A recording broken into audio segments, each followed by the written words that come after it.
ఇంకొందరు మాట్లాడుతున్నారు. ఏమని మాట్లాడుతున్నా? బీఆర్ఎస్ పార్టీ ఎమ్మెల్యేలు అందరు పోతారు, పార్టీ మూసుకపోతుంది. అరే చెప్పేటోనికి సిగ్గున్నదా? చెప్పడానికి సిగ్గున్నదా?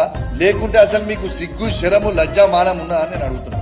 ఇలా బీఆర్ఎస్ పార్టీ పోయిన 4 దొంగలు పోతే పోయిర్రు. మేము 34 మంది ఎమ్మెల్యేలు ఉన్నాం, 28 మంది ఎమ్మెల్సీలు ఉన్నాం, 4 పార్లమెంట్ సభ్యులు, రాజ్యసభ పార్లమెంట్ సభ్యులు ఉన్నాం, వేలాది మంది జెడ్పీటీసీలు, ఎంపీపీలు, మున్సిపల్ చైర్మన్లు, కౌన్సిలర్లు, సర్పంచ్లు ఉన్నాం, లక్షలాది మంది కార్యకర్తలు ఉన్నారు, వేలాది మంది వార్డు మెంబర్లు, ఉప సర్పంచ్లు, సింగిల్ విండో చైర్మన్లు, సింగిల్ విండో డైరెక్టర్లు, మార్కెట్ చైర్మన్లు, మాజీ మార్కెట్ చైర్మన్లు, వేలాది మంది, లక్షలాది మంది బీఆర్ఎస్ పార్టీ కార్యకర్తలు ఉన్నారు. ఎవరో ఒకరిద్దరు ఎమ్మెల్యేలు పోతే పార్టీ ఆగిపోదు. మేము మీకు చెప్తున్నాం, ఈ 5 సంవత్సరాలు ఖచ్చితంగా ప్రజల పక్షాన పోరాడతాం, మా గలం ఎత్తుతాం.